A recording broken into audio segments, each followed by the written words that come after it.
On est quel jour? Bah, jeudi. Jeudi combien? 9. 9 avril. Alors jeudi 9 avril, aujourd'hui petite vidéo. On a l'impression que je suis seule, mais en fait je ne suis pas. Seul. Il y a le cadreur avec moi qui est venu passer vous faire un petit coucou. On va vous parler de quelque chose qui intéresse pas mal le cadreur aussi, qui est les enfants qui ne veulent pas travailler quand par exemple on fait l'école à la maison. Qu'est-ce qu'on fait quand il y a un enfant qui dit non, j'ai pas envie? Est-ce que tu as des idées, le cadreur? On peut lui raccourcir le travail.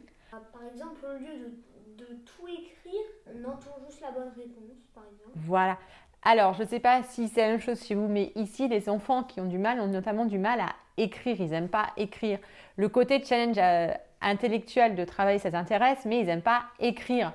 Donc, j'avoue, tous les exercices où on n'est pas obligé de copier, je leur fais copier le moins possible.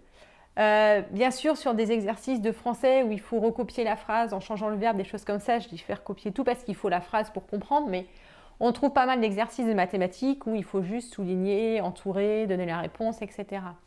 Mon truc, c'est, pour la faire travailler les maths, c'est le concours kangourou. Je vous mets le lien en description, où là, il va y avoir plein d'exercices où il faut juste réfléchir et c'est des QCM, donc rien à écrire, juste à réfléchir. Très bien. Mais du coup, comment on fait pour répondre? C'est un QCM et du coup, tu entoures là seulement la bonne réponse. Alors, une autre idée? On fait, par exemple, s'ils font le travail, ils ont le droit à faire un petit peu de choses qu'ils aiment bien. Voilà. Donc l'idée c'est ça, c'est que si les enfants apprennent bien pendant toute la journée, eh ben, à la fin de la journée, on peut réussir à avoir un temps pendant lequel ils peuvent faire des activités où ils n'apprennent rien du tout, que ce soit de la télé ou ici, ce qui marche très bien, c'est des jeux vidéo. Donc quand ils font leur programme de l'après-midi, ils savent que quand ils l'ont fini, bah, ils peuvent faire 1 heure de jeux vidéo si jamais ils ont bien appris. Si ils ont passé la journée à ne rien faire, eh ben, c'est pas un problème, juste bah, du coup on ne va pas rajouter 1 heure off en plus, puisqu'il y a déjà eu toute l'après-midi de off. Est-ce que tu as remarqué la troisième chose que je fais? Qu'est-ce que je fais quand toi tu ne veux pas travailler? Tu m'aides? Oui. Effectivement, l'idée, c'est d'adapter le niveau de difficulté à ce que les enfants sont capables de faire. C'est ce qu'on appelle la zone de développement proximal. C'est-à-dire qu'on le voit bien, c'est facile à comprendre. Les choses trop simples, on n'a pas envie de les faire parce que c'est lassant. Les choses trop compliquées, c'est difficile de s'y maintenir, de persévérer parce qu'on a l'impression qu'on n'y arrivera pas. Donc, il y a une zone de difficulté qui fait que les enfants, tout le monde en fait, tous les humains, aiment se lancer dans ces programmes, dans ces choses, parce qu'on sait que ça va être difficile, mais qu'on va y arriver. Donc pour être sûr que les enfants sont dans cette zone-là, la première chose déjà, c'est peut être de les mettre en confiance avec des exercices faciles pour commencer et augmenter petit à petit la difficulté, c'est ce qu'on fait avec les ceintures, ou ça peut être de les aider quand ils sont bloqués pour qu'ils sachent qu'ils pourront sortir de ce problème et qu'ils ne sont pas tout seuls coincés devant. Est-ce que tu vois encore autre chose? Oui. Une personne qui a terminé son travail peut avoir du travail supplémentaire. Et si elle a envie de s'arrêter dans le travail supplémentaire, elle s'arrête.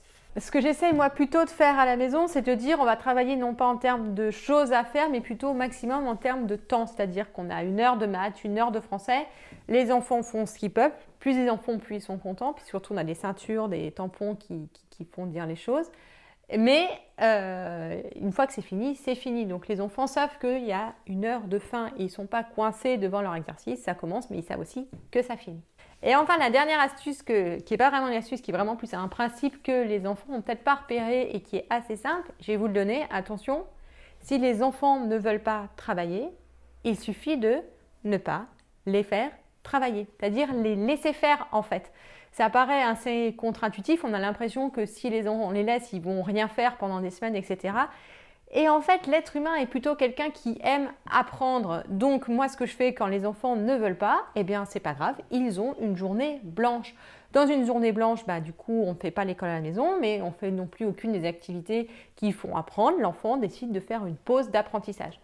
Et d'expérience, il faut leur faire confiance. Des fois, il y en a, ils ont un trop-plein, ils ont besoin de quelques jours de pause d'apprentissage, mais en fait, ils y reviennent toujours. Et vraiment, moi, je suis persuadée de ça, c'est que l'être humain aime apprendre. Et donc, quelque part, il suffit juste de lui faire confiance, il va revenir, il va apprendre. Et moi, par exemple, je vois beaucoup ça avec mes élèves qui sont quand même en première ou en terminale.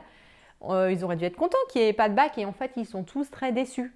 Parce qu'ils ont appris et en plus, ils se rendent compte que du coup, là, il y a moins de choses à apprendre, etc. Donc en fait, les enfants aiment apprendre et ils aiment faire des choses qui font apprendre. Donc il faut juste leur laisser le temps, adapter les choses pour qu'ils maintiennent ce plaisir et juste ne pas les dégoûter plutôt que de les forcer.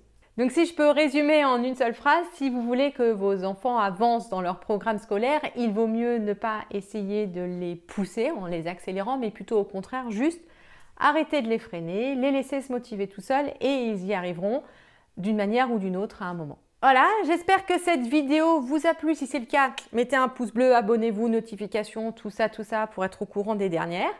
Si ce n'est pas le cas, n'hésitez pas à mettre en commentaire ce que vous voulez qu'on améliore ou les choses comme ça, puisqu'on est en train d'apprendre tous ensemble à faire des vidéos. Au revoir!